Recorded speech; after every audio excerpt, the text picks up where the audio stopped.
بسم الله الرحمن الرحيم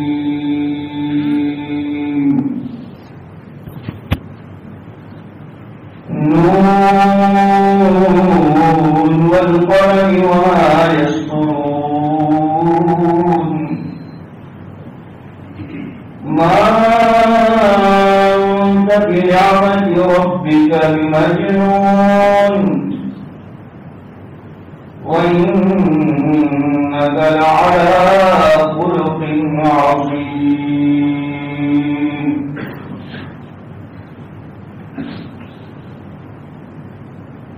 وقال رسول الله صلى الله عليه وسلم إنما بعثت لأتمم مكارم الأخلاق.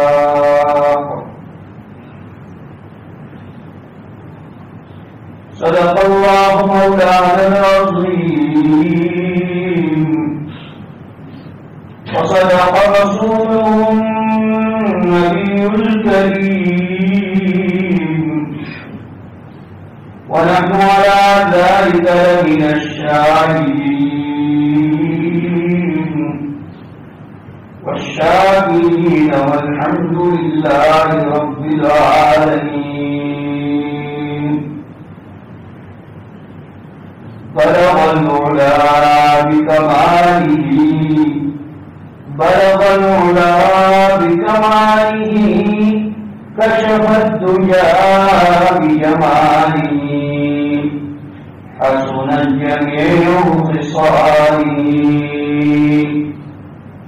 صلوا عليه وعلى آله.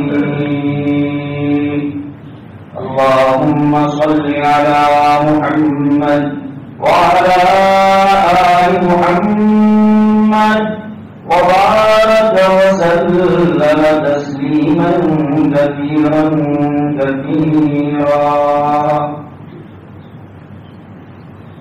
کی محمد سے وفا ہونے تو ہم تیرے ہیں، کی محمد سے وفا ہونے تو ہم تیرے ہیں.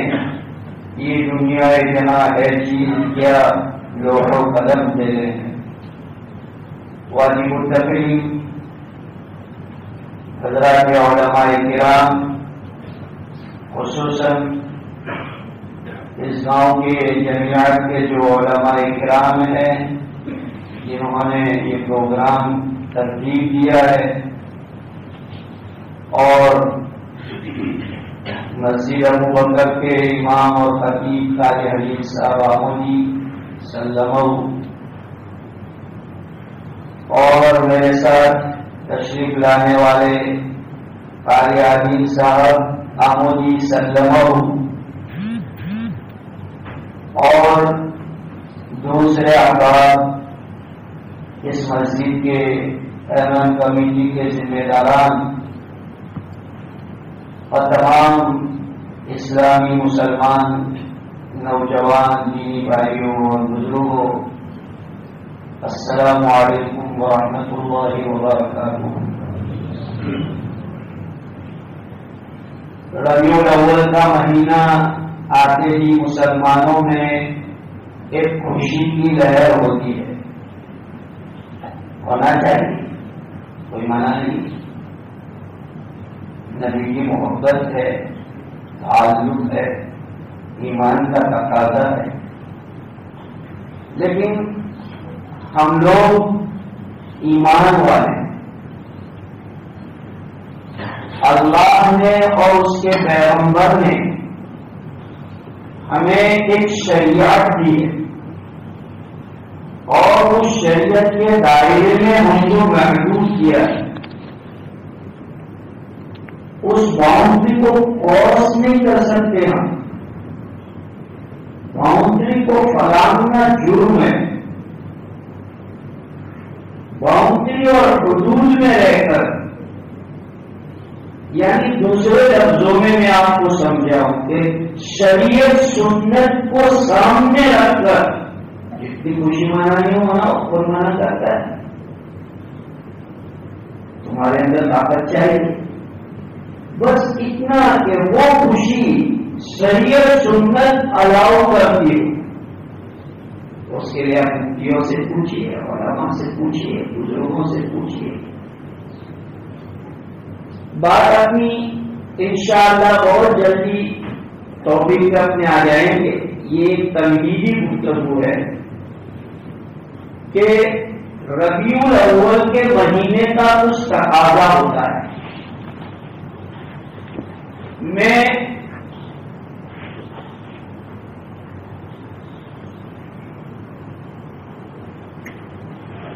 اس گاؤں کے علماء کرام کو اولاً مبارکبادی پیش کرتا ہوں کہ انہوں نے بہت اچھا قدم اٹھایا جو ہمارے ضلع کے اعتبار سے ایک پہلا قدم ہے. دوسرے شہروں میں ہوتے تھے معین کے پروگرام.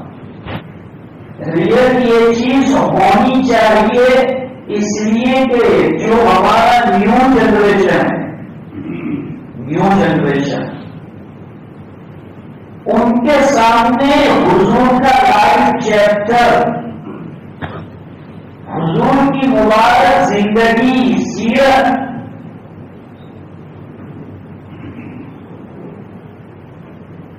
یہ آئے، یہ اس سے واقف ہوں. بڑے دکھ درد کی بات ہوتی ہے. میں یہاں کی بات نہیں کر رہا، اولڈ ورلڈ. ابھی آپ تعجب کریں گے ہماری اسلامی کنٹری میں ریاض بہت سے لوگ وہاں جا کے آئے ہوں گے. ریاض ایک اسلامی کنٹری ہے. وہاں کلیہ ہے، کالج کو کلیہ کہتے ہیں. کلیہ میں ایک دکتور عبدالرحمان کرتے پروفیسر عبدالرحمان، ان کا لیکچر دیا ہوا سیرت کے عنوان پر. سننا غور سے سننا، ہمارے نوجوان بھائی بھی غور سے سنیں. یہ تمہیدی گفتگو ہے. ابھی میری جو بات طے ہوئی ہے اس پر بات شروع نہیں ہوئی. تو دکتور عبدالرحمان کہتے ہیں کہ میری بات طے ہوئی کہ سیرت کے عنوان پر آپ کو کالج کے اسٹوڈنٹ کے سامنے اسپیچ دینی ہے. تو پڑھے لکھے طبقے کے سامنے گفتگو کرنا تھوڑا مانا رہتا ہے. اسٹوڈنٹ ہو اور وہ بھی اسٹوڈنٹ ایسے ویسے نہیں، ایک اچھی یونیورسٹی کے اسٹوڈنٹ، اعلیٰ ہائی ایجوکیشن. تو عبدالرحمان دکتور نے کہا کہ مجھے تیاری کرنی چاہیے. انہوں نے اپنی تیاری کے اعتبار سے فل تیاری کرتے ہوئے اسپیچ کے لیے پہنچے. جہاں ان کا پروگرام سیٹ ہوا اس جگہ پر پہنچے. اسٹوڈنٹ تھے اور پورا مجمع تھا. تو شیخ عبدالرحمان نے یہ سوچا کہ کیوں نہ میں ان سے کچھ ڈسکس کر لوں تاکہ آپس میں مزاج کا تال میل ہو جائے، ایک تھوڑا سا تعارف اور پہچان ہو جائے. جیسے قاری صاحب نے تھوڑا سا تعارف کیا تو سامعین کو اسے اندازہ ہوگا بات چیت کا. تو ایسے تعارفی کلمات ہو، ایک پہچان ہو، کوئی ایسی چیز ہو تاکہ آپس کی جو اجنبیت ہے وہ ختم ہو.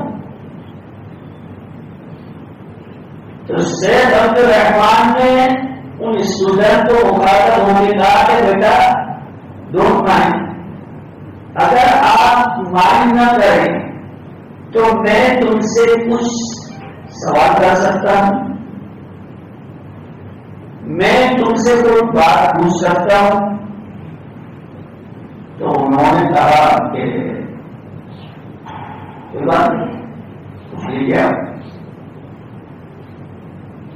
شیخ عبدالرحمان دکتور نے کالج کے اسٹوڈنٹ سے یہ سوال کیا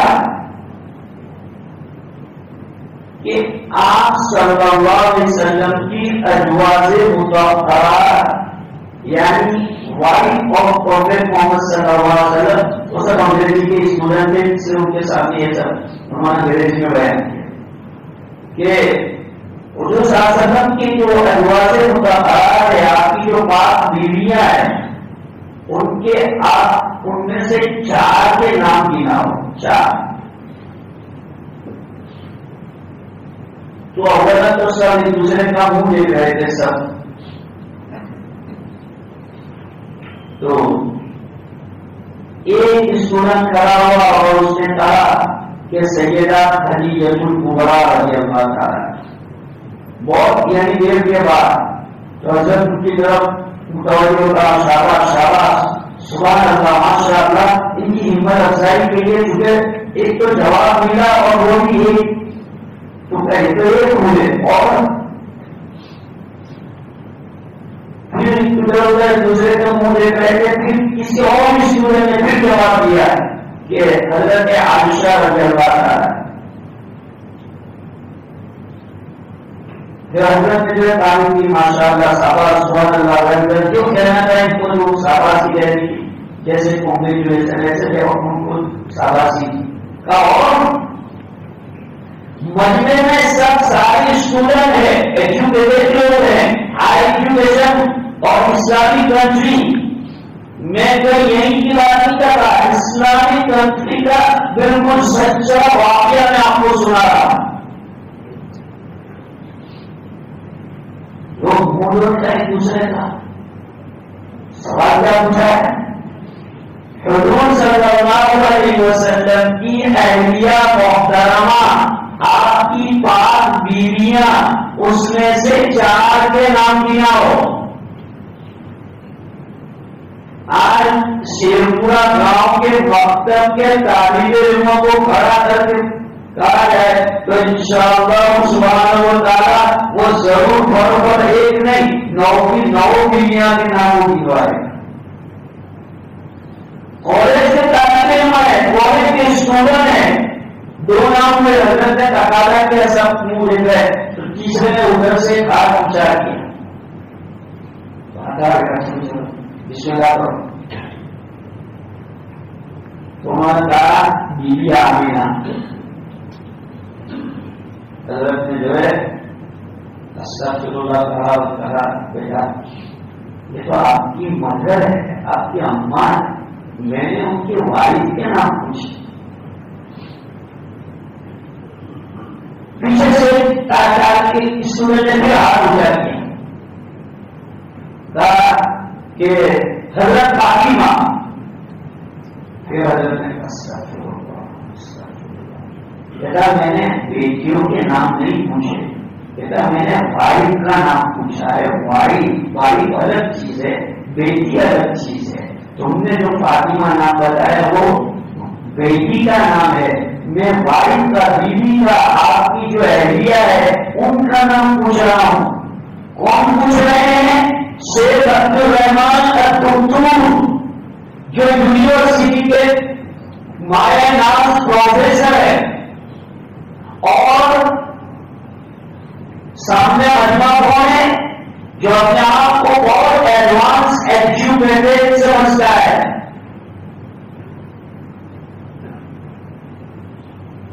حضرت خاموش ہو گئے. پھر جو ہے مجمع کو سنبھالنا تو حضرت نے کہا کہ تمہارا قصور نہیں ہے. پھر حضرت نے پوچھا کہ اچھا بیٹا دنیا میں فلانے شہر کی ہاکی ٹیم کی لیڈیز کے نام کیا ہے؟ ہاکی میں جو ہے ان کے ہاکی کے لیڈیز کے نام کیا ہے؟ انہوں نے 18 نام گنوا دیے.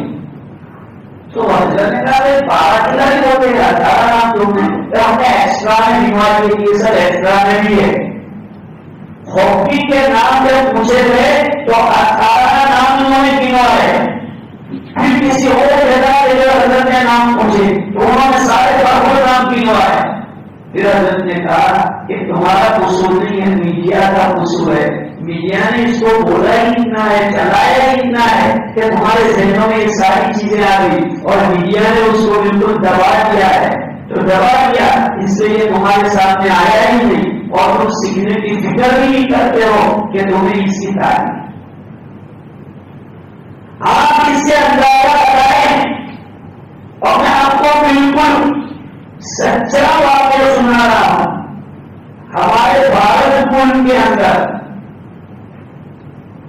کے بی سی کا ایک پروگرام چلتا ہے جس کو جو ہے ایک ایکٹر چلاتے ہیں کے بی سی، تو اس کے بی سی پروگرام میں کوئی بھی حصہ لے سکتا ہے، اندر کوئی بھی جا سکتا ہے۔ تو اپنا ایک ایجوکیٹڈ اسٹوڈنٹ، مسلم اسٹوڈنٹ، اور کے بی سی جو چلانے والے ایکٹر ہیں، تو ان کی ایک عادت ہے کہ وہ ہر ریلیجن کے متعلق ان کو ایک کوشچن کرتے ہیں، جس ریلیجن کو وہ فالو کرتے ہیں اس ریلیجن کا ایک سوال وہ ان کو کرتے ہیں۔ سنیے، غور سے سنیے، کون ہے؟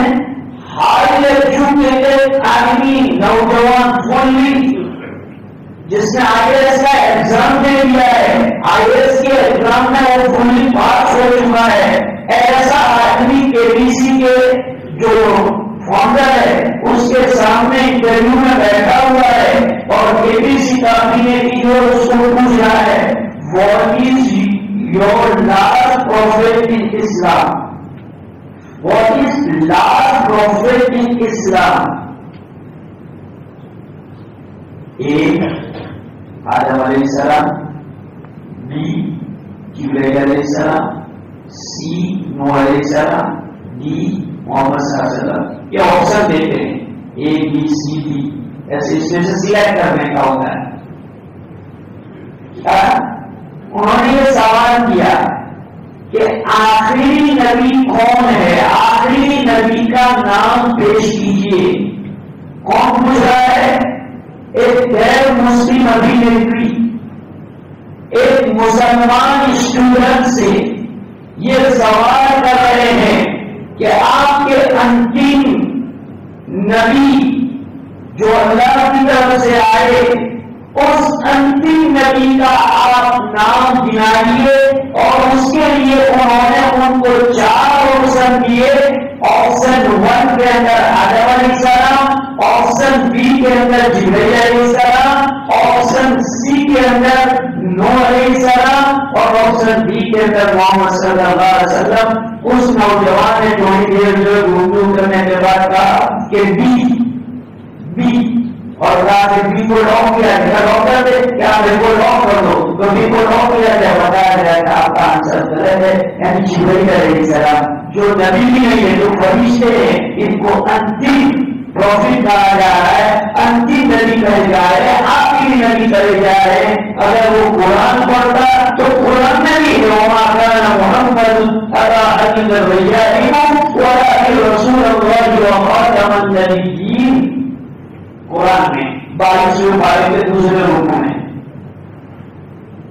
پتا چلا کہ قرآن پڑھے ہوئے بیسیکلی تعلیم، بیسیکل ایجوکیشن، یہ کوئی ہائی ایجوکیشن نہیں ہے کہ جس سے آپ کو اسٹوڈنٹ ہو گئے۔ اس میں کیا ہے؟ یہ بیسیکلی ایجوکیشن ہے جو ہر مسلمان کے دین کا، ایمان کا، اس کے نبی کے ساتھ محبت کا واضح تقاضا ہے کہ اس سے جو بنیادی معلومات آنی چاہیے۔ نبی کی بیویاں کتنی تھی، نبی کے بیٹے کتنے تھے، نبی کی بیٹیاں کتنی تھی، ریئل یہ ربیع الاول کا لیسن ہے۔ سیلیبریٹی اونلی سیلیبریٹی نو ربیع الاول کا لیسن۔ ربیع الاول کا سبب یہ نہیں ہے کہ ہم لائٹنگ کر کے اپنے آپ کو خوش کر لیں، میری عادت توم تسبیح کرنا نہیں ہے، اللہ بچائے، ہم کسی پر دانا زمین نہیں کرتے، اللہ ہر ایک کو صحیح سمجھ دے، ہدایت دے، استقامت دے۔ ہم ریئل پیغام دینا چاہتے ہیں کہ حضور علیہ السلام کے ساتھ محبت۔ آج آپ کو میرے ساتھ محبت ہو، آپ میرا نام نہ جانتے ہو تو میں کیسے کہوں گا کہ تم میرے سے محبت رکھتے ہو؟ تم میرے پہچانتے تو ہے نہیں۔ حدیث میں آتا ہے کہ جو کسی سے محبت رکھے، کسی سے دوستی تعلق رکھے، اس کا نام جانے، اس کے باپ کا نام جانے، اس کے گاؤں کا نام جانے، اس کو خود بتا دے کہ میں تجھ سے محبت کرتا ہوں، یہ اس کو کہے۔ تو یہ محبت کا پتا ہے۔ میں نے دو واقعہ اپنے سامنے رکھے، تمہیدی گفتگو ہے۔ تمہیدی گفتگو میں نے صرف آپ کے سامنے دو واقعے رکھے اس بات کے کہ سیرت کی تعلیم، سیرت کے مطابق انفارمیشن کتنی ضروری چیز ہے آج کے جنریشن کے لیے، آج کے نوجوان طبقے کے لیے، کالج میں پڑھنے والے، ہائی اسکولوں میں پڑھنے والے، یہ جو ہمارے اسٹوڈنٹ ہیں جنہوں نے مکتب کی تعلیم کو برائے نام حاصل کیا ہے، تو ان کے لیے یہ کتنا ضروری پروگرام ہے، اس کو میں بتانا چاہتا ہوں آپ کے سامنے کہ دیکھیے یہ مکتب کی بڑی ضرورت، بڑی ڈیمانڈ، بڑا تقاضا جس پر آپ کے گاؤں کے علماء کرام کی اس کمیٹی نے اقدام کیا۔ اللہ ان کے اس اقدام کو قبول فرمائے، ان کی محنتوں کو قبول فرمائے، اور اللہ پاک اس کے نتائج کو دور تک پہنچائے۔ یہ میری گفتگو کی تمہیدی جو ختم ہوئی، اب میں اصل اپنا جو ٹاپک کیا گیا ہے مجھے اس مجلس کا اخلاق حسنہ کے متعلق، اس پر میں انشاءاللہ آؤں گا۔ بزرگوں اور بھائیوں،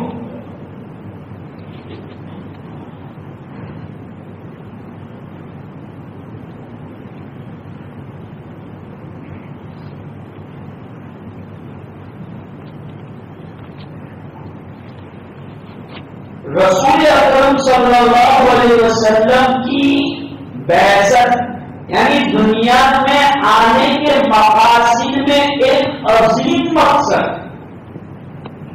آپ کو جو نبی بنایا گیا، نبی بنانے کے بہت سے مقاصد ہیں، ان ایک مقصد میں قرآن نے ہائلائٹ کیا ہے، وَيُزَكِّيهِمْ، ان کا تزکیہ کرے، یعنی ان کے اخلاق کو سنوارے۔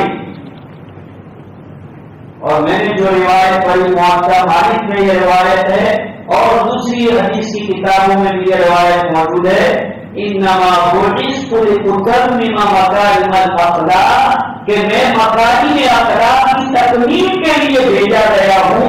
تو آپ علیہ الصلوۃ والسلام نے خود مکارم اخلاق پر آپ نے عمل نہیں کیا، بلکہ صحابہ کو بھی مکارم اخلاق سکھائے، اور آپ نے مکارم اخلاق کو اتنا عام کیا کہ سارے لوگ آپ کے مکارم اخلاق سے فائدہ اٹھاتے۔ آپ امام الانبیاء کہلاتے ہیں، امام الانبیاء، امام الانبیاء کا مطلب سمجھتے ہیں؟ امام جو ہوتا ہے نا، امام مصلی کو، مفتری کو الاؤ نہیں ہے کہ وہ امام کے آگے بڑھے۔ کسی بھی رکن میں امام سے پہل کرنا حرام ہے، امام کے آگے نہیں آ سکتا مفتری، ایون امام کے برابر میں بھی نہیں آ سکتا، امام کے برابر میں بھی نہیں آ سکتا۔ اگر ایک مصلی ہے تو بھی اس کو امام سے تھوڑا ایسا ہٹ کے رہنا پڑے گا، امام سے تھوڑا سا ہٹ کے رہنا پڑے گا، یعنی جہاں امام کی ایریا آتی ہے وہاں اس کا پنجہ ہے، ایسا کھڑا رہنا پڑے گا۔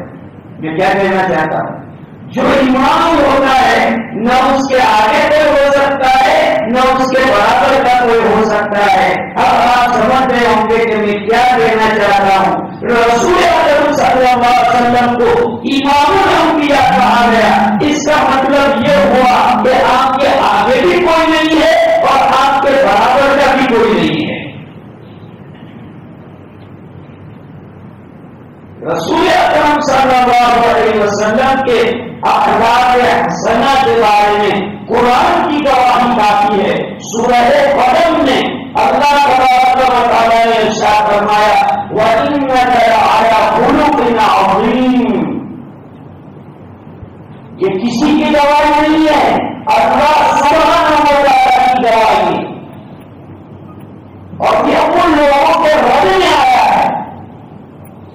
تو آپ کو نعوذ باللہ مینٹلی پرابلم والے کہتے تھے کہ مینٹلی پرابلم آدمی ہے. جیسے ہمارے سماج میں کوئی آدمی ایسی باتیں کرتا ہو تو ہم کیا کہتے ہیں مینٹلی مینٹلی. تو حضور علیہ السلام کی جو باتیں تھی قرآن میں ہماری روٹی کا بھی مجنون، یہ آپ کو پاگل دینے والے خود پاگل ہے. پاگل آدمی ایسا نہیں ہوتا جس کو مینٹلی پرابلم ہو، اس کی باتیں ایسی نہیں ہوتی، اس کی لائف ایسی نہیں ہوتی. رسول اکرم صلی اللہ علیہ وسلم کے اخلاق حسنہ، آپ کا کردار صرف اپنوں نے نہیں، غیروں نے پہلے بھی کہا، ابھی بھی کہہ رہے ہیں اور آگے بھی کہیں گے. ایک عیسائی رائٹر گزرا ہے اور اس نے انگریزی میں کتاب لکھی ہے، اس کا نام اس نے لیا The 100 اور The 100 ایسی پاپولر 100 شخصیت ان کا پورا بائیبل آتا اور ان کی پوری ہسٹری نقل کی اس کے اندر، لیکن فرسٹ نمبر اس عیسائی نے دیا ہے وہ حضرت محمد صلی اللہ علیہ وسلم کو دیا. اس نے اس کے دیدار کو روکر دینے میں یہ بات لکھی کہ آپ لوگوں کو یہ تعجب ہوگا کہ میں عیسائی ہو کر میں نے حضرت عیسیٰ کو پہلا نمبر کیوں نہیں دیا اور محمد صلی اللہ علیہ وسلم کو کیوں دیا، کہ میں نے میری اس کتاب کے اندر اس کے لیے کچھ شرائط بنائے ہیں. ان شرائط میں 100% سب سے زیادہ اتر رہا ہے تو وہ محمد صلی اللہ علیہ وسلم ہے، اس لیے میں نے ان کو فرسٹ نمبر دیا. یہ کس کی کمن ہے؟ ایک عیسائی رائٹر ہے، وہ عیسائی رائٹر رسول اکرم صلی اللہ علیہ وسلم کے بارے میں یہ کہہ رہے ہیں. تو والفضل ما شہید به الاعداء، عربی میں مقولہ ہے کہ جو دشمن کو بولنے پر مجبور کر دے، اصل تاریخ کو بول کہ دشمن بولنے پر مجبور ہو جائے. آپ کے اخلاق کریمانہ، اخلاق حسنہ میں کہاں سے ابتدا کی جائے؟ اخلاق کریمانہ تو بہت ہے آپ کی، لیکن میں نمونے کے طور پر سچائی سے ابتدا کرتا ہوں. سچ فاؤنڈیشن ہے، سچ بولنا.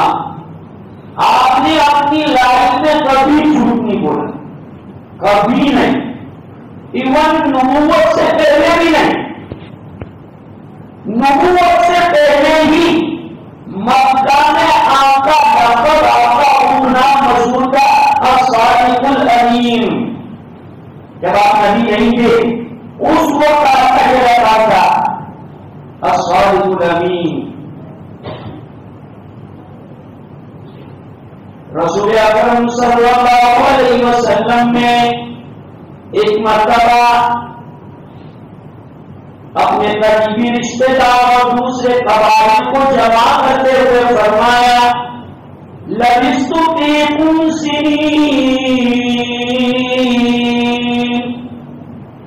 میں نے میری زندگی کے چند سال تمہارے درمیان گزارے، بتاؤ نا تم مجھے کیسا پائے ہو؟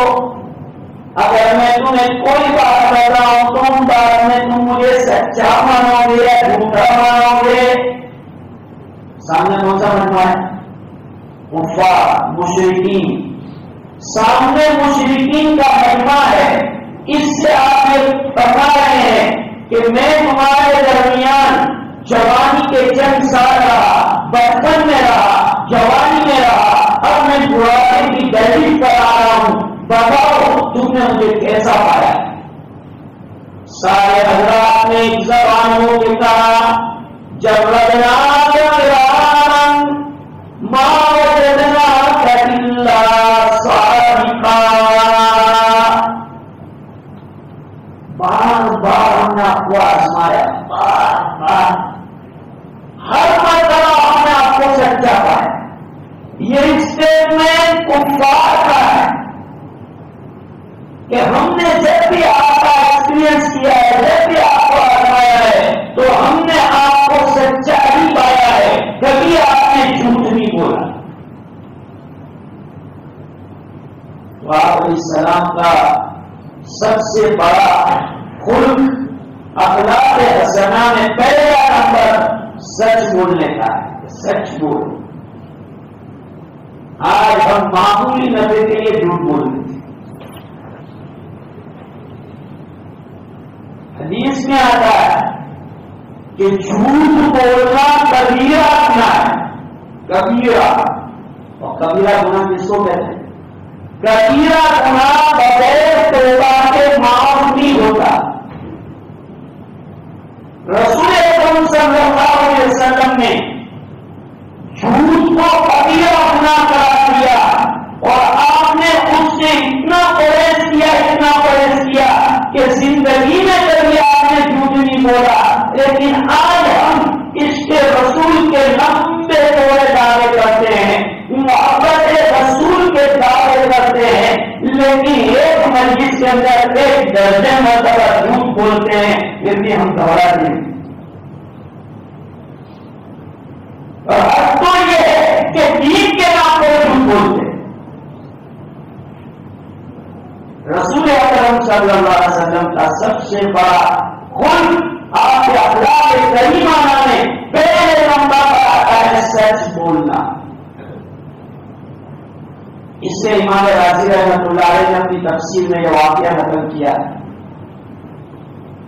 ایک آدمی رسول اکرم صلی اللہ علیہ وسلم کے پاس آیا اور اس نے کہا کہ یا رسول اللہ صلی اللہ علیہ وسلم، میں ایمان میں آنا چاہتا ہوں، اسلام میں داخل ہونا چاہتا ہوں، لیکن میرے اندر بہت خرابیاں ہیں، میرے اندر بہت خرابیاں ہیں، اور بہت گناہ کا میں عادی اور رسیا ہو چکا ہوں۔ اب ایسا تو ہوگا نہیں کہ بس امیڈیٹلی میں ساری برائیاں میں چھوڑ دوں، ون بائی ون کر کے برائی چھوٹ سکتی ہے، گناہ چھوٹ سکتا ہے۔ میں ان کا بھی کرنا پڑا گا، فیصد چھوڑ دو تو یہ مجھ سے نہیں ہوگا۔ یہ ان لوگوں کی ایک عادت تھی کہ حضور علیہ السلام کے سامنے ساری بات کھول کے بیان کر دیتے تھے اور حضور اس کو برائی نہیں مانتے تھے۔ انہوں نے یہ کہا میری ایک شرط ہے کہ میرے اندر بہت برائیاں ہیں۔ دیکھو سبق لوگ نہیں ہو، آقا نامدار علیہ السلام تشریف فرما ہے اور ایک وہ آدمی آپ کے منہ پر ایسا دے رہا ہے کہ میرے اندر بہت خرابیاں ہیں، آپ نے برا نہیں مانا، آپ کو ایسا نہ کرو، آج ہم تھوڑے دیندار ہو جاتے ہیں اور کوئی ہمارا سامنے والا بھائی میں 4-5 خرابیاں ہے تو اس کو تونچ نگاہ سے دیکھتے ہیں، حقیر نگاہ سے دیکھتے ہیں۔ کسی مسلمان کو حقارت کی نگاہ سے دیکھنا حرام ہے، حرام۔ ذلیل نگاہ سے دیکھنا، تونچ نگاہ جس کو ہم بولتے ہیں، اس سے دیکھنا حرام ہے۔ تمہارے تکبر کی وجہ سے اللہ تمہیں اس کی لائن میں کھڑا کر دے گا اور اس کو ہدایت دے دے گا۔ کبھی اپنی دینداری کا گھمنڈ مت کرنا، جیسے اللہ کو پیسے کا گھمنڈ پسند نہیں، غور سے سنو، اللہ کو پیسے کا گھمنڈ پسند نہیں ہے، اللہ کو دینداری کا گھمنڈ بھی پسند نہیں ہے۔ دینداری کا گھمنڈ بھی نہیں ہونا چاہیے۔ بعض لوگ پیسے کا گھمنڈ نہیں رکھتے تو دینداری کا گھمنڈ رکھتے ہیں، اللہ کو کوئی گھمنڈ پسند نہیں۔ گھمنڈ کی بہت تکبر یہ صرف اور صرف اللہ رب العزت کو شوبھا دیتا ہے، مخلوق کے لیے یہ وصفہ ہے ہی نہیں۔ اس میں الکبریا اور ردائی، الکبریا اور ردائی، یہ حدیث قدسی اللہ پاک فرماتے ہیں کہ برائے تو میری چادر ہے، برائے میں نے لیے توبہ نہیں کیے، تمہیں توبہ نہیں دیتی۔ کسی میں اگر کوئی خرابی ہے تو ہمیں اس کے لیے دعا کرنی چاہیے، صحیح معنی میں اس کو سمجھانا چاہیے۔ رسول اکرم صلی اللہ علیہ وسلم نے برا نہیں مانا، ٹھیک ہے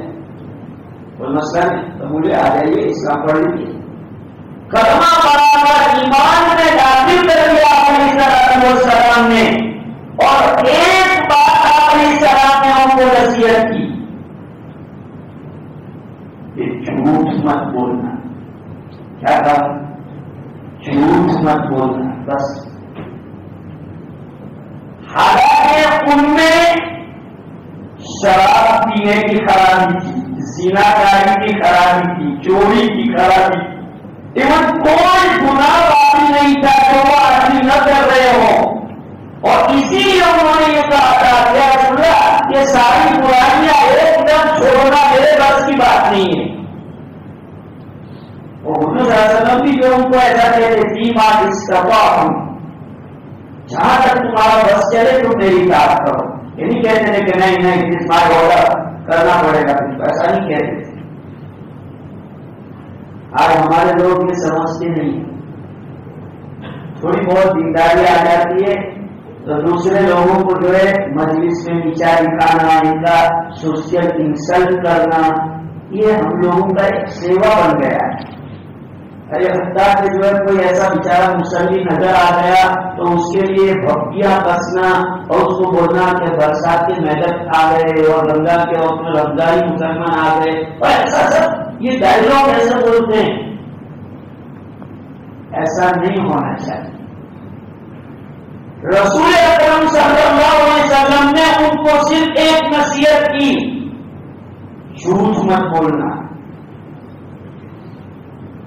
کتنی جامع نصیحت کی. یہ امام رازی رحمۃ اللہ علیہ نے تفسیر کبیر میں واقعہ لکھا ہے. تو وہ گھر گئے, شراب پینے کا جی کیا عادت تو تھی, فارسی میں مقبرہ ہے, جبل درد جبلت نہ درد.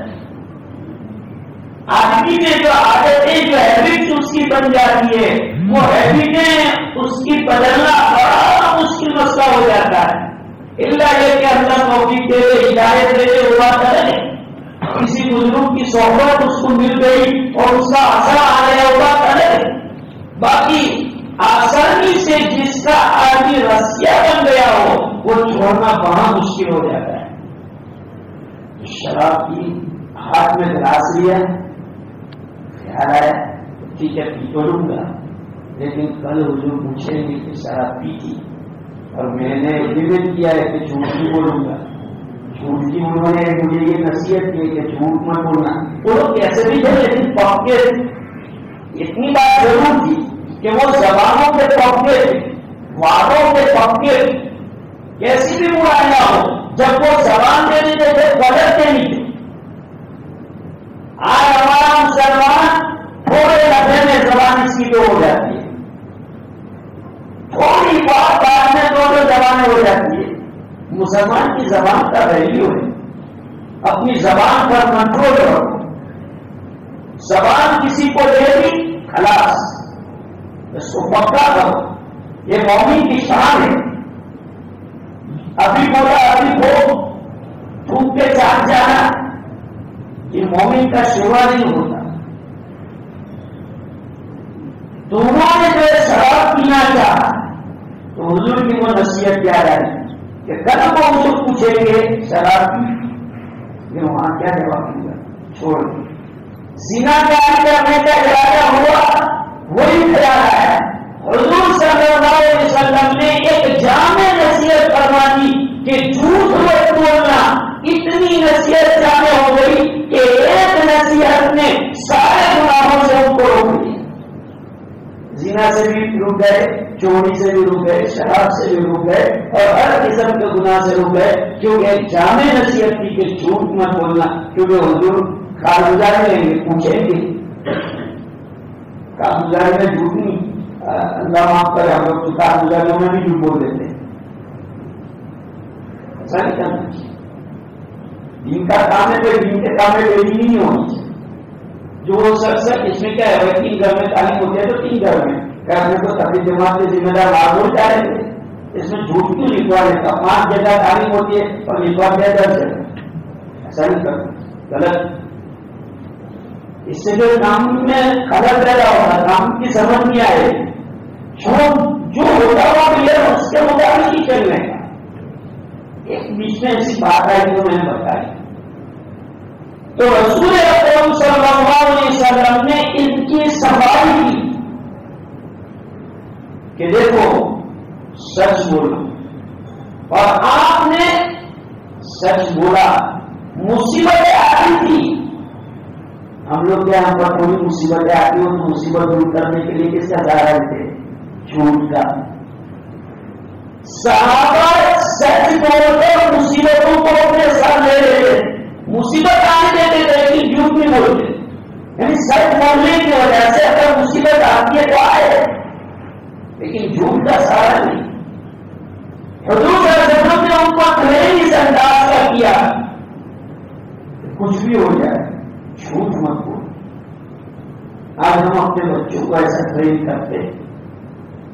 چھوٹے چھوٹے بچے مولانا کو الو بنا جاتے ہیں، ان سے آپ کو مدرسے کو الو بناتے، کیونکہ گھر سے ٹریننگ ایسی پائی ہے. جھوٹ بولنے کے ایسے عادی بن گئے ہیں، اسکول میں ٹیوشن کے ٹیچر کو الو بنا دیتے ہیں. طرح طرح کے اور ایسے ایسے پلاننگ ہوتے ہیں کہ ان کے ٹیچر بھی جو ہے لے جاتے ہیں. ایسے بھی ان کے پاس پلان ہوتے ہیں اور ایسے ایسی جو ہے باتیں ہوتی ہیں. یہ سب کیوں ہوا؟ وہ بات شیخ عبد القادر جیلانی کی ماں نے ان کو نصیحت کی تھی کہ بیٹا جھوٹ مت بول، جھوٹ مت بول. ایسا بیٹا کہ اپنی ماں کی ایک نصیحت 40 ڈاکو ہیں لیکن ماں نے نصیحت کی کہ بیٹا جھوٹ مت بولنا. کام اگر مال چلا جائے چلا جاتا ہے، جان جائے جائے، ماں کی نصیحت کو نہیں بھولوں گا. آج ہے ہماری ماں نے کتنی نصیحتیں کی بیچارے، لیکن آج ہم جب دو پیسے والے ہو جاتے ہیں تو ماں کو بھی نہیں، باپ کو بھی نہیں، استاد بھی نہیں، پورا نیچر اور بہیو ہمارا چینج ہو جاتا ہے، لفظ لہجہ چینج ہو جاتا ہے. بہت غلط کر رہے ہیں. اللہ کو کروڑپتی بنائے بنو مسئلہ نہیں، لیکن اپنا بہیو چینج مت کرو، اپنا سبھاؤ مت کر دو، اپنی مینٹلٹی کو آپ غلط مت کرو، اپنی وچار دھارا کو غلط مت بناؤ. وہی پہلے سے آپ جو صحیح چل رہے تھے اس کے مطابق چلو. یہ ضرورت ہے اس بات کی سیرت کے ذریعے سے حضور صلی اللہ علیہ وسلم کا یہ پیغام کہ سچ کو عام کیا جائے، جھوٹ سے پرہیز کی جائے. اور ہمارا تاجر یہ کہتا ہے کہ مولوی صاحب ہاتھ بولے تو گندم نہ ہے. کیا کہتے ہیں؟ ہاتھ بولے تو گندم نہ ہے. کیا صحابہ بیوقوف تھے؟ بغیر جھوٹ بولے کیسے ان کی تجارت فروخت آ گئی؟ حضرت عثمان کیسے تعریف کریں؟ عبدالرحمن بن عوف کیسے تعریف کریں؟ امام ابو حنیفہ کیسے تعریف کریں؟ یہ بڑے بڑے بزنس مین تھے، بڑے بڑے بزنس مین تھے. تو بھائی بغیر جھوٹ بولے اگر تجارت نہ ہوتی ہو تو ان کی تجارت کیسے ہوگی؟ یہ بڑے تھے تیار اور وفاداری کرتا جتنا دے رہا ہے کہ انشاءاللہ تعالی جیت ہم جو جب جتنا ہو سکے گا جھوٹ سے پرہیز کریں. دیکھو اپنی تجارت کی برکت دیکھو، تجارتوں میں جو برکتیں اٹھتی ہے وہ جھوٹ بیانی کی وجہ سے اٹھ جاتی ہے. معمولی نفے کے لیے ہم جو گراہک کے سامنے جھوٹ بول لیتے ہیں. تو رسول اکرم صلی اللہ علیہ وسلم نے ان صحابی کو یہ نصیحت کی کہ جھوٹ مت بولنا. اس ایک نصیحت نے ان کو ایسا اوپر کر دیا کہ ساری برائیاں ان کو چھوڑ دینی پڑی. رسول اکرم صلی اللہ علیہ وسلم کے اخلاق حسنہ میں پہلا رسم ہو گیا سچ بولنا. دوسرا عفو درگزر، انتقام نہ لینا، کسی سے بدلا نہ لینا. آپ نے زندگی میں کسی سے بدلا نہیں لیا، کسی سے انتقام نہیں لیا. ہاں آپ میدان جہاد میں اللہ کے لیے، جسٹس کے لیے، کیونکہ آپ عادل، آپ حاکم عادل تھے، انصاف پرست امام تھے، تو امام عادل ہونے کی وجہ سے آپ ظلم کو ختم کرنے کے لیے لڑائی میں تو آپ نے کسی کو مارا،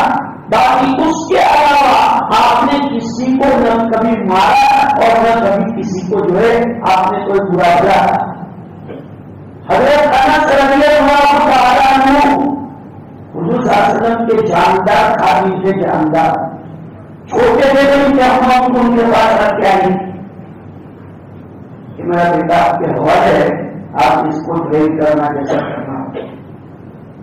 حضرت انس فرماتے ہیں 10 سال تک حضور صلی اللہ علیہ وسلم کی خدمت کی, کبھی مجھے آپ نے ایسا نہیں کہا کہ ایسا کیوں کیا, ایسا کیوں کیا, ایسا نہیں کیا, ایسا کیوں کیا.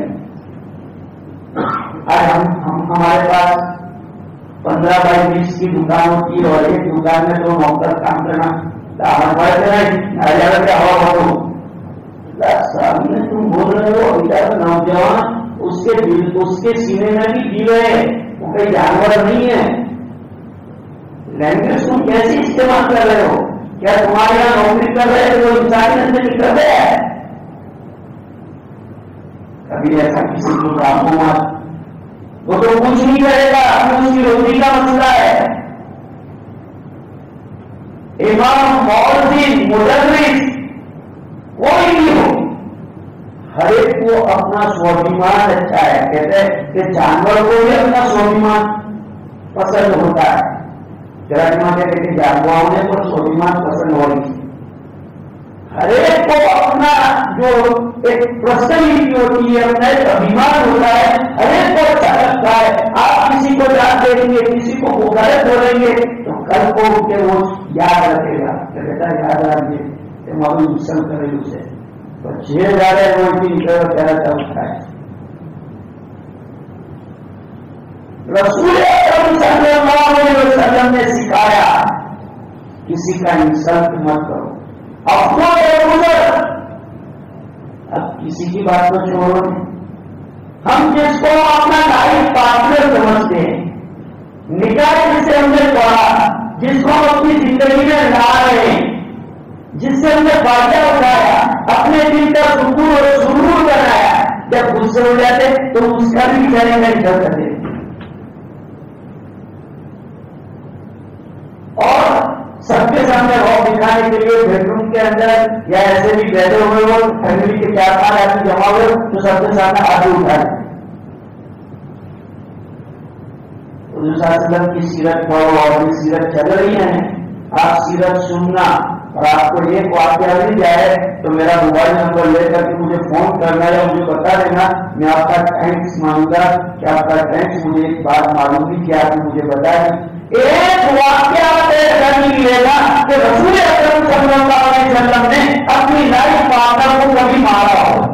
ایک واقعہ نہیں. سیرت کی کتابوں میں آپ بڑی بڑی کتابیں اٹھا کے دیکھ لو, 9 شادیاں آپ نے کی تھی, لیکن کبھی بھی آپ نے اپنی کسی بیوی پر ہاتھ نہیں اٹھایا. مرد لوگ بیویوں پر ہاتھ نہیں اٹھاتے. بیویاں مارنے کے لیے نہیں ہوتی, وہ پیار کرنے کے لیے ہوتی ہے, وہ محبت کے لیے ہوتی ہے, وہ دل کے سرور کے لیے ہوتی ہے, وہ تھکان کو دور کرنے کے لیے ہوتی ہے, وہ انجوائے کے لیے ہوتی ہے, وہ آدمی کے جذبات ختم کرنے کے لیے ہوتی ہے. اور ہم اس کو پھر مار رہے ہیں, کتنی غلط بات. اور وہ بھی اپنی اولاد دیکھ رہے ہو تو اولاد کے سامنے مارتے ہیں, اولاد کے سامنے غلط زبانی کرتے, گالیاں دیتے, ماں کی گالی دینا. آج کوئی مجھے ماں کی گالی دے میں برداشت کروں گا, کوئی مجھے باپ کی مخالفی کرے میں برداشت کروں گا. تو تم اپنی والدوں سے ماما تک کی بات سناؤ کو بچائی کیسے برداشت کرے گی؟ پھر نوجوان کمپلین کرتا ہے تو نہیں گے تو راون نہ کے کیسے آئے گی؟ یہ تو اچھا ہے کہ ماں باپ لڑکیاں دیتے ہیں, ورنہ آج کے نوجوان لڑکوں کا آج ہو چکا ہے کہ ماں باپ ایسا سمجھتے ہیں کہ ان کو گھر میں بغیر شادی کے بٹھائے رکھنا اچھا ہے, لیکن ایسے لوگوں کو نہیں کریں. میں ایسے ہی بول رہا, یہ مسجد میں بیٹھا ہوں اور ذمہ دارانہ کلام کر رہا ہوں. میں ایک مفتی ہوں اور سماج میں ایسے مسائل سے میرا تعلق ہے. دن میں 1 درجن فون میرے موبائل پر آتے ہوں گے, آپ میرے موبائل کی چھٹی نکال کر دیکھ سکتے ہیں. اس میں کتنے مسئلے آتے ہیں. ایک مسئلہ ہے طلاق کا, ریزن پوچھا گیا, کیا وائف نے صبح میں چائے نہیں بنائی اور چائلڈ بنانے کا ریزن یہ تھا کہ اس کے بچے کو اسکول روانہ کرنا تھا، تیار کرنا تھا، اور اس کو جو گورنمنٹ چائلڈ کی جانے کی ہوا جائے تو غصے میں چائلڈ کرنا مشکل، چائلڈ کرنا مشکل، چھوکرا نے تیار کرے اسکول مجھے میری پاس دے ہاتھ ہے کہ 4 ہاتھ نہیں کہ تیار کرنے چار بنا رہے چلا سمجھ رکھو تو ایسا کہتے کہ ٹھیک ہے اینا کپڑا پہنا جو کرنا چاہے بناؤ، یہ لینگویج ہے. اب ہماری تو پڑھے زبان لینگویج بالکل زبان رہتا اس میں بولنے میں کیا ہے، کرنے میں بولوا پاتے نانی میں کیا ہے، یہ اچھا لگتا ہے. حضور اس طرف میں اجیا کو بلاتے تھے تمہیں ایک کام کرو، تمہیں چائے پی لو، اتنی چھوٹا میں کپڑا بدل دو، اتنی اچھی بات ہے. حضرت عائشہ رضی اللہ عنہا فرماتی ہے کہ حضور ہمارے گھر کے کاموں میں ہمارا ہاتھ بٹاتے تھے، جب اذان ہوتی تھی تو آتے لے جاتے. کوپریٹ کرو، کوپریٹ فیملی بنانی ہے، کوپریٹ کرنا پڑے گا.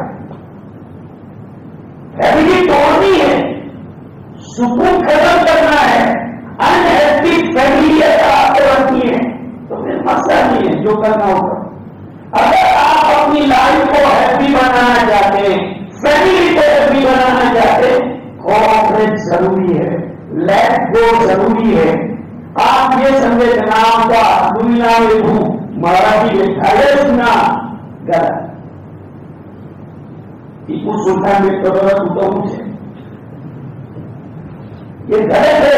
ہمارا نوجوان کبھی نہ منہ بالکل آئے ہوں مراٹھی پسند آگی بٹھائے میں غلط بیٹا یہ تمہارا بول برداشت کرنا پڑے گا. دنیا میں آئے ہو بغیر برداشت کیے کوئی دنیا میں رہے گا ہی نہیں.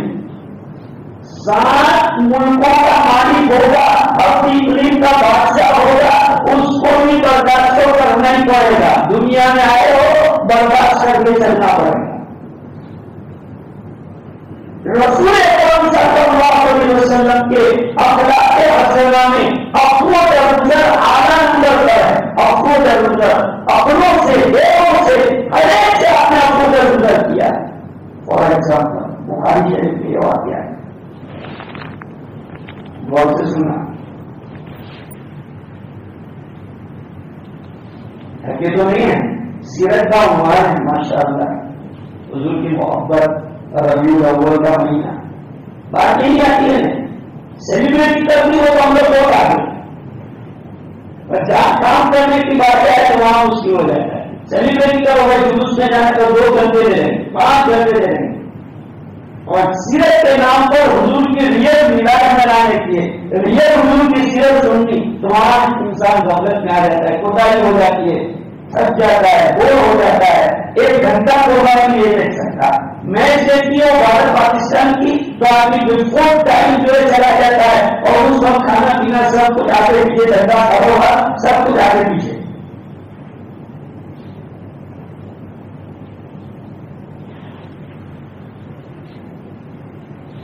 بخاری شریف میں واقعہ ہے، ایک یہودی رسول اکرم صلی اللہ علیہ وسلم کا جو مہمان ہوا. آپ علیہ السلام ایسا باکس کارڈ رکھتے ہی، باکس کارڈ نہیں رکھتے، ان کو دعوت دیتے ہیں لیکن اپنے اخلاق ان کو بھی بتاتے. تو آپ کے گھر مہمان ہوا، رات رکنے کی باری آئی، آپ علیہ السلام نے اس کو رہنے کا جگہ بتلا کہ بھائی تمہارا یہاں رات کو تم کو یہاں سونے کا. جیسے ہمارے یہاں کوئی مہمان آ جائے تو ہمارا مہمان کا جو بیڈ روم ہوتا ہے بتا دیتے ہیں تمہارا بیڈ روم ہے، تو بات روم ہے.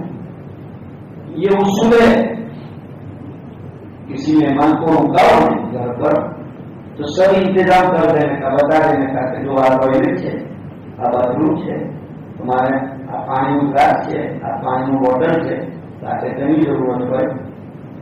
یہ ادب ہے مہمان کے آداب میں سے. جب تمہارے گھر کوئی مہمان ہو تو آپ کو پریشانی ہونا چاہیے کیونکہ تم تو تمہارے بیڈ روم میں ہوں گے اور یہ الگ اپنے روم میں. اسی وجہ سے آدمی اس کو کیا کرے گی، اب پانی معلوم نہیں ہے تو پانی پلائے تو ان کا پریشان رہے گا. یا اس کو جو ہے پیشاب کرتی ہے اور اس کو جو ہے معلوم نہیں ہے کہ ٹوائلٹ کا ہے واش روم کا ہے معلوم نہیں. تو آداب میں سے ہیں کہ مہمان کو رات کو اٹھاتے ہو تو یہ بتاؤ یہ واش روم ہے, یہ باتھ روم ہے, یہ کچن ہے, یہاں پانی ہے, سادہ پانی کے فریج کا پانی آپ کو جو رہے وہ پانی بھی ہے. یہ آداب ہے. تو یہودی مہمان ہوا. چنانچہ رات کو جو اس کو تقاضا ہوا, اب پہلے زمانے میں ایسی چیزیں تو تھی نہیں, تو اس نے وہ غلاظت اور ناپاکی بستر پر ہی کر دی اور شرم کے مارے ایسا ایسا جلدی کرا گیا رات کو. جو ہے اس کو مجھے صبح دیتی تو آ کے دیکھنے گئے, مہمان اٹھے دیکھے اور اس کو اٹھائے تو دیکھنے گئے تو وہ وہاں تو ہے ہی نہیں, اور بستر پر ناپاکی کوئی ہوئی ہے, بستر پر اس کی ناپاکی کوئی ہوئی ہے اور شرم کے مارے وہ وہاں سے بھاگ گیا کہ کیا کوئی شکایت ہے. اب دیکھو میرے جیسا آپ کے جیسا کوئی بھی ہوتا تو کیا کرتا اس کے مطابق اور کیا کیا باتیں کرتا, اور حضور کا لائے عمل دیکھو, آپ کا طریقہ دیکھو. آپ نے کہا کوئی بات نہیں, اپنے مبارک ہاتھوں سے حضور صلی اللہ علیہ وسلم ایک یہودی کی ناپاکی کو دھو رہے تھے. عائشہ رضی اللہ تعالیٰ نے دیکھ لیا, حضرت عائشہ دھو کر عائشہ کیا کر رہے ہو, ہم کس کام کیے تھے جس گھر میں. آپ نے کہا آپ اپنا کام کرو, مہمان میرا تھا, میرا فرض بنتا ہے, میرا مہمان ہے تو اس کا کام میں کروں گا. کون دے حضور صلی اللہ علیہ وسلم بخاری شریف کا واقعہ ہے. بخاری شریف میں یہ واقعہ لکھا ہوا ہے کہ رسول اکرم صلی اللہ علیہ وسلم نے حضرت عائشہ کو کہا تم اپنا کام کرو, میں اپنا کام کرتا ہوں, مہمان میرا تھا اس لیے میں اس کی ناپاکی کو دھوؤں گا. اللہ اللہ یہ پیغمبر ہے کیا اخلاق کی تعلیم دے کے جا رہے ہیں. ایک یہودی برابر ناپاکی کرنے چلا گیا ہے. یہ اتنے مبارک پاک صفحات حضور صلی اللہ علیہ وسلم کے, لیکن ناپاکی کو صاف کر دے. قسم خدا کی حضور علیہ السلام امت کی تعلیم کے لیے کام کر رہے ہیں. قیامت تک کے لیے امت کو آپ تعلیم دے رہے ہیں. کتنا بڑا اپنے اندر وہ بنا پیدا مت کرنا,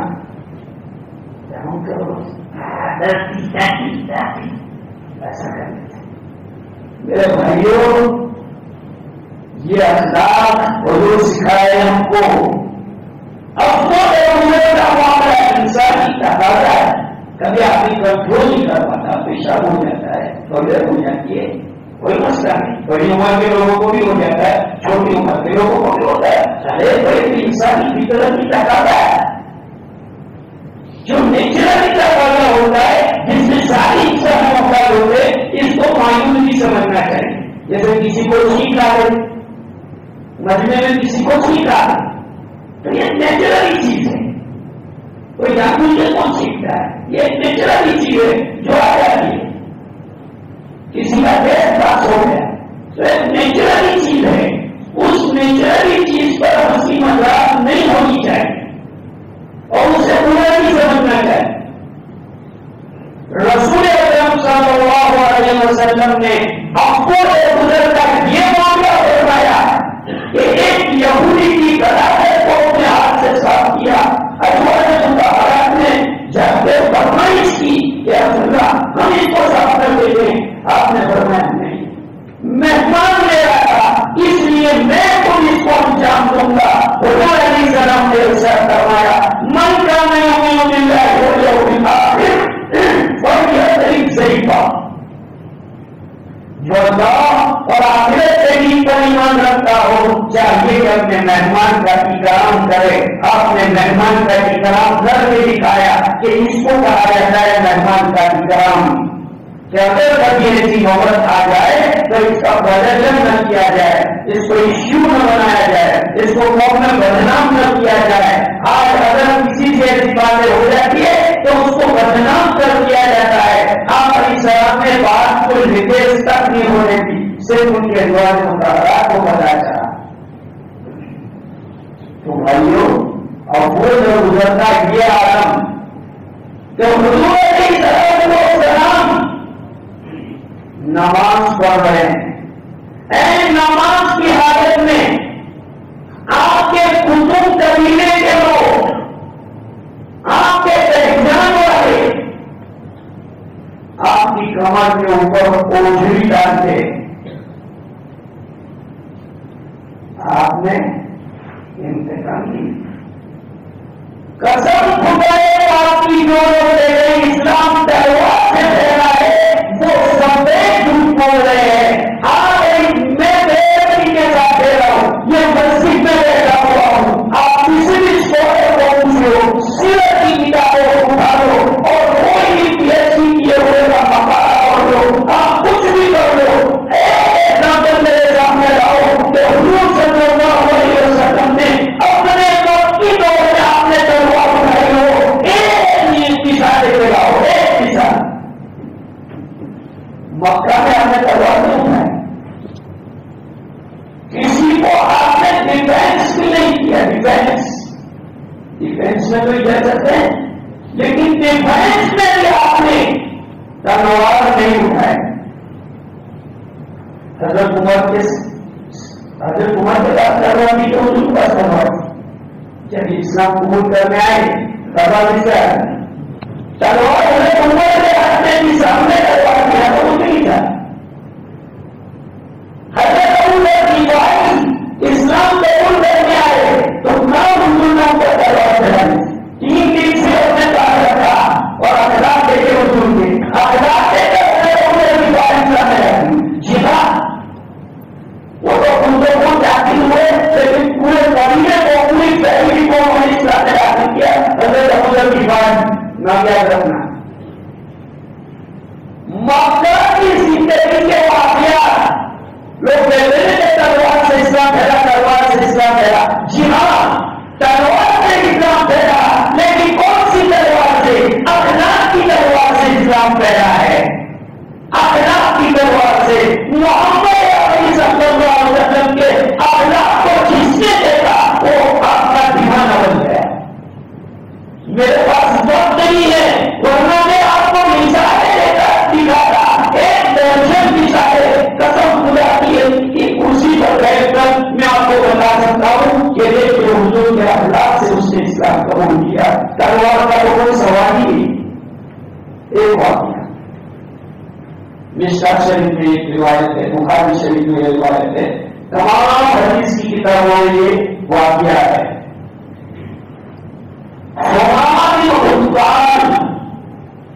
اپنے قبیلے کا سردنا اور سردار تھا، صحابہ کے ہاتھ آ گیا، صحابہ پکڑ کے لیا ہے اور مسجد نبوی کے ستون کے ساتھ اس کو باندھ دیا۔ آج ہم سب جانتے ہیں کہ قیدیوں کے ساتھ لوگ کیا کیا سلوک کرتے ہیں، ان کے ساتھ کیسا ویوہار کیا جاتا ہے۔ سمامہ کے پاس حضور صلی اللہ علیہ وسلم آئے کہ سمامہ ہم تمہارے ساتھ کیا سلوک کریں؟ کیا کہا؟ ہم تمہارے ساتھ کیا سلوک کریں؟ وہ بڑا آدمی تھا، لیڈر آدمی قوم تھا، اس نے جواب دیا ان قتل کا اگر آپ قتل کرتے ہیں تو ایک ایسے آدمی کو قتل کرتے ہیں جو واجب قتل ہے، یعنی جو قتل کے لائق ہے، اس کی سزا ہی قتل کرنا ہے، کیونکہ وہ پکڑا جاتا ہے جنگ میں اور جنگ میں پکڑے جانے والے کو قتل کیا جاتا ہے۔ تو کہا کہ اگر آپ قتل کریں تو ایک ایسے آدمی کو قتل کریں گے جو واجب قتل ہے، اور اگر آپ معاف کریں تو ایک ایسے آدمی کو معاف کریں گے جو آپ کا قدردان رہے گا، آپ کے احسان کو یاد رکھے گا، کبھی آپ کا احسان نہیں بھولوں گا۔ یہ کہتا چلے، آپ نے اس کے پاس سنا چلے، دوسرا نہیں ہوا تو دوسرے دن کیا آپ نے کہا دیکھو دعوت نہیں چل رہی ہے، آپ بابا نے بہت لوگوں کو انڈیا کو واپس کر دیا، کو بہت بدماش پانی مل گیا ہے، پانی لیا ہے آصف کا ہو جاؤ اور پانی لیا ہے کہ آس پاس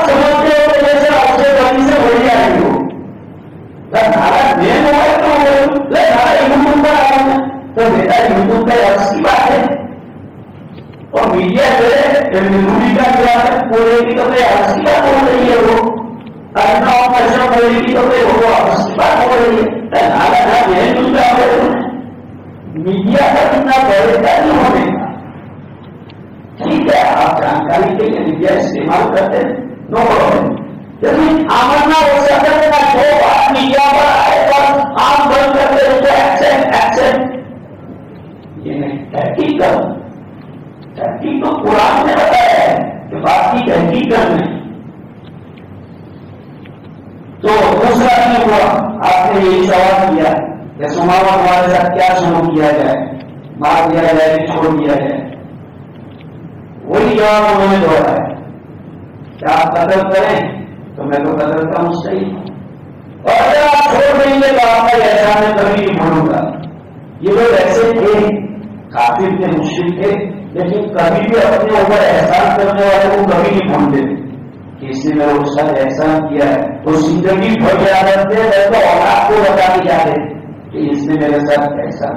اور آج ہمیں احسان کرنے والے کو ہی پہلے نقصان پہنچاتے.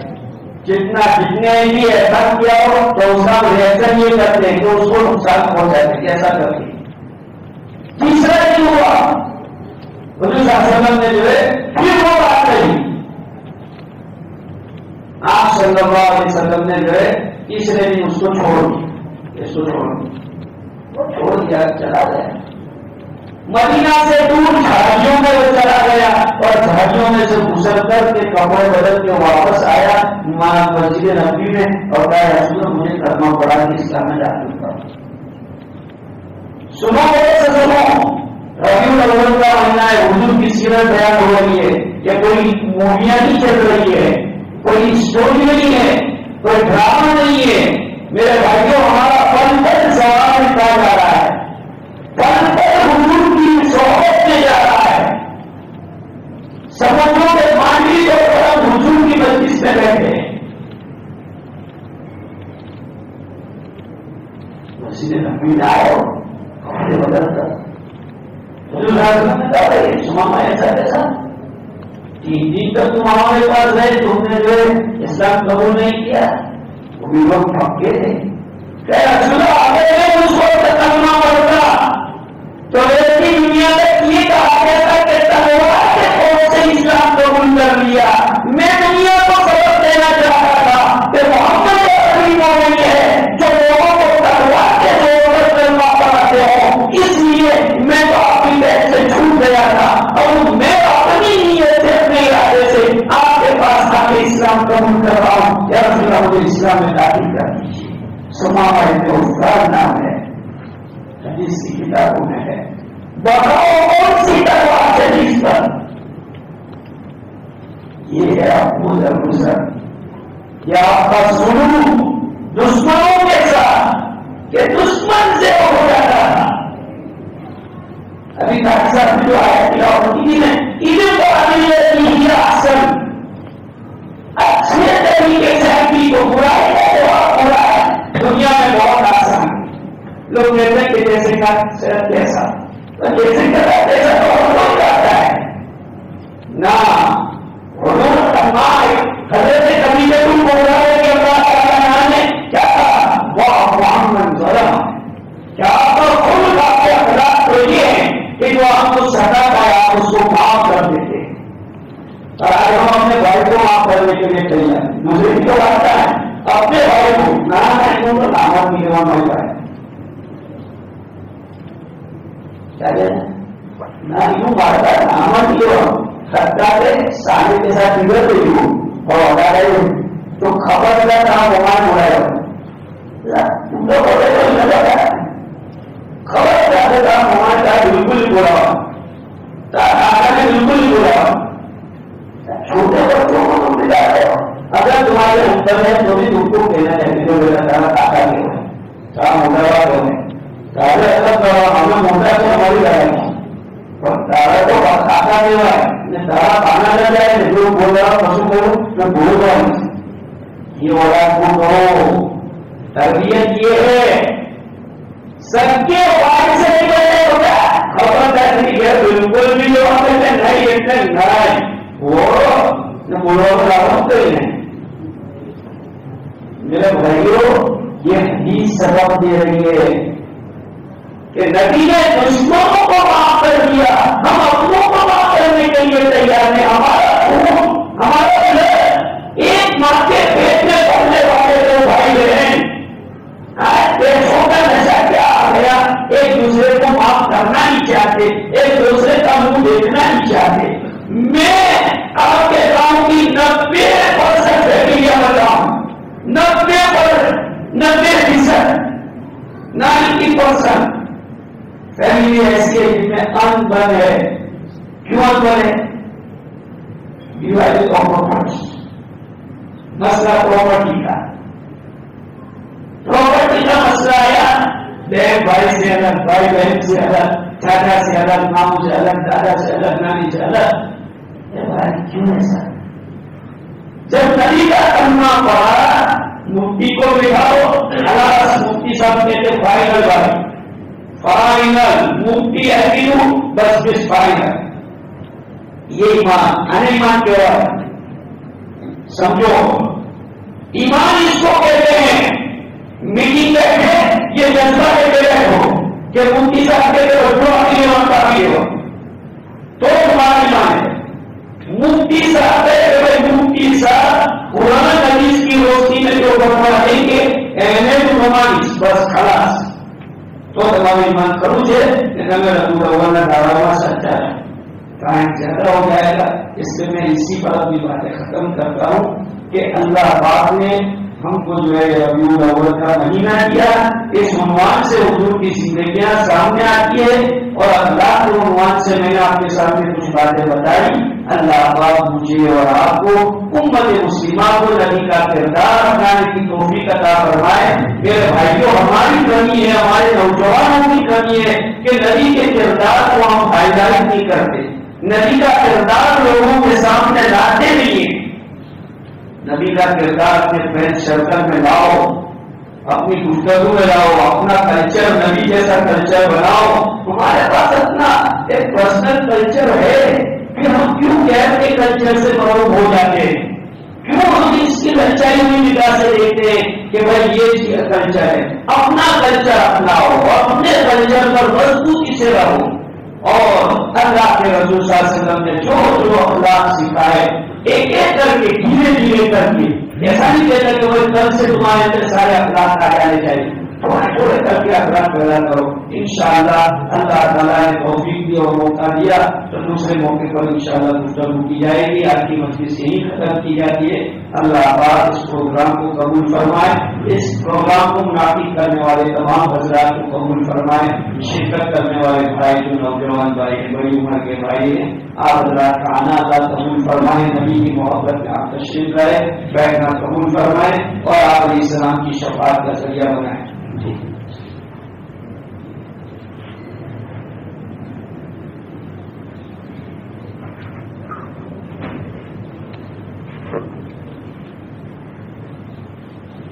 اللهم صل على مولانا محمد كلما ذكره الذاكرون، وصل على سيدنا مولانا محمد كلما غفل عن ذكره الغافلون. يا رب صل وسلم دائما ابدا على حبيبك خير الخلق كلهم. اللهم انا نسألك حب رسولك وحب من ينفعنا حبه عندك. اللهم لا تجعل الدنيا أكبر همنا ولا مبلغ علمنا ولا غاية رغبتنا ولا تسلط علينا من لا يرحمنا ولا يخافك فينا يا أرحم الراحمين.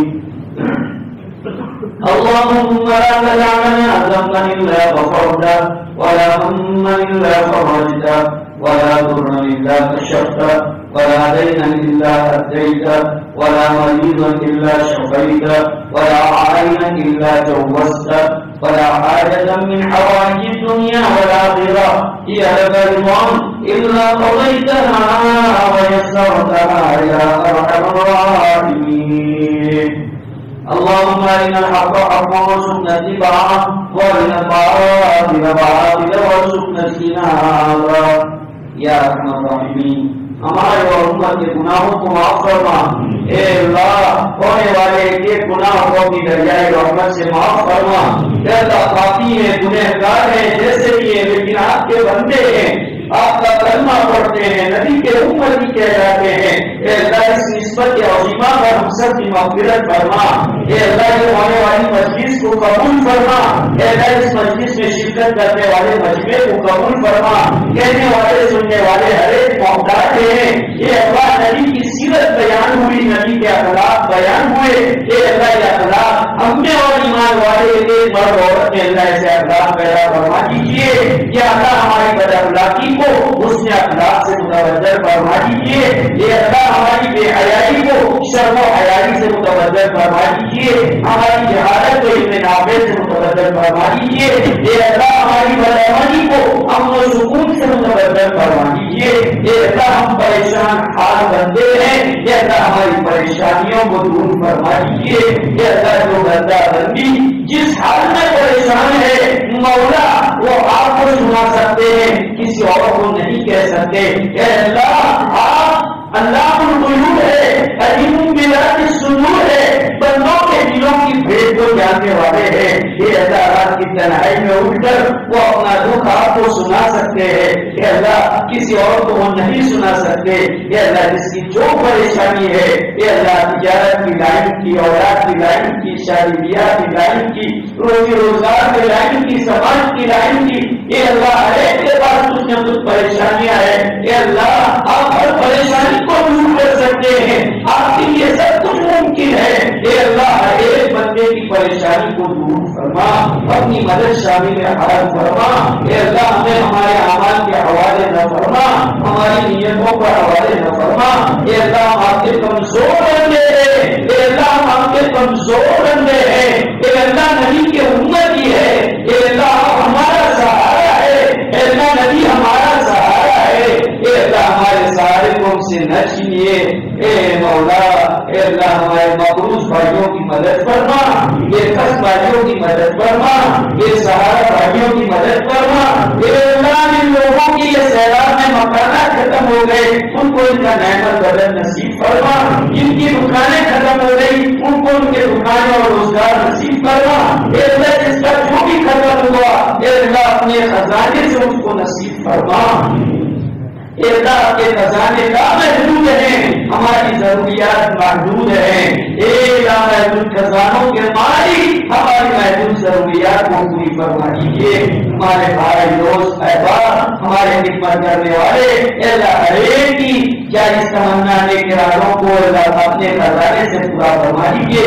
پریشانیوں کو دور فرما دیجیے، بیماروں کو شفائے کاملہ عاجلہ دائمہ مستمرہ نصیب فرما دیجیے، اے اللہ جو بے شادی شدہ ہیں اے اللہ غیر سے شادی کے انتظامات فرما دیجیے، مولا آنے والی رکاوٹوں کو اپنی خدائی طاقت سے دور فرما دیجیے، اے اللہ آنے والی رکاوٹوں کو دور فرما دیجیے، اے اللہ جہاں مناسب ہو دنیا آخرت کی بھلائیاں مقدر ہو، اے اللہ وہاں پر ہمارے جانے والے ہم سے تعلق رکھنے والے ہم سے ہماری خدمت کرنے والے ہم سے دوستیاں رکھنے والے ہم سے نسبت رکھنے والے ہمارے مرد عورت ہر ایک کی اللہ جو بھی بے شادی شدہ ہے اے اللہ شادی کے انتظامات فرما دیجیے، رکاوٹوں کو دور فرما دیجیے، بہت سے ماں باپ اپنی جوان بیٹیوں کے رشتے تلاش کر رہے ہیں اور بہت سے ماں باپ اپنے جوان بیٹوں کے رشتے تلاش کر رہے ہیں، اے اللہ مناسب رشتے دلا دیجیے، آنکھوں کی ٹھنڈک والے رشتے دلا دیجیے، اے اللہ عافیت والے رشتے دلا دیجیے،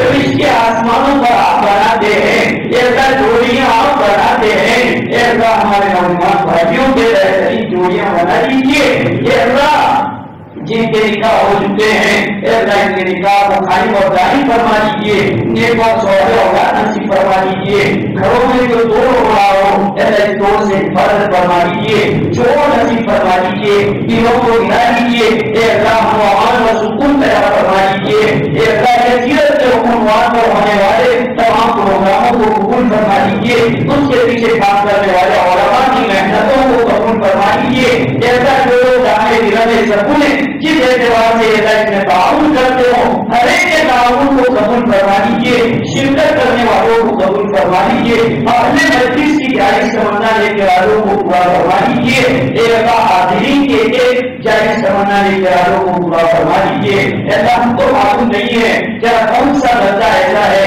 جو اپنی حاجت لے کر یہاں آیا ہے۔ اے اللہ بہت سے بندے آپ کے نبی کی شوق میں دور دور سے آئے ہیں، اے اللہ ان کے آنے کو قبول فرما دیجیے، ان کے آنے کو قبول فرما دیجیے، ان کے آنے کو قبول فرما دیجیے، نبی کی شفاعت کا ذریعہ بنا دیجیے، نبی کی محبت کا ذریعہ بنا دیجیے، دنیا آخرت کے مسائل کا حل جدید بنا دیجیے یا ارحم الراحمین۔ اے اللہ شریعت اور سنت کے مطابق جب تک زندہ رکھے زندگی گزارنے کی توفیق عطا فرما۔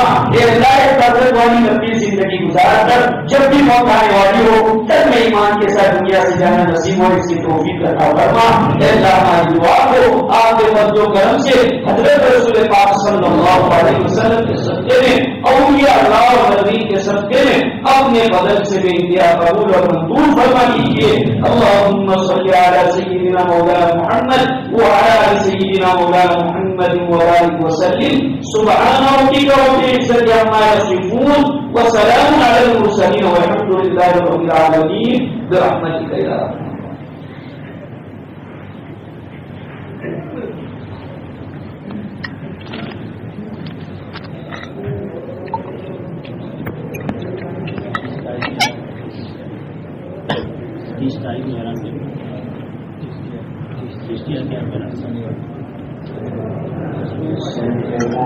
تیس تاریخ کو چشتیہ مسجد میں سیئر کے عنوان سے مجلس کا انعقاد کیا گیا ہے۔ سبھی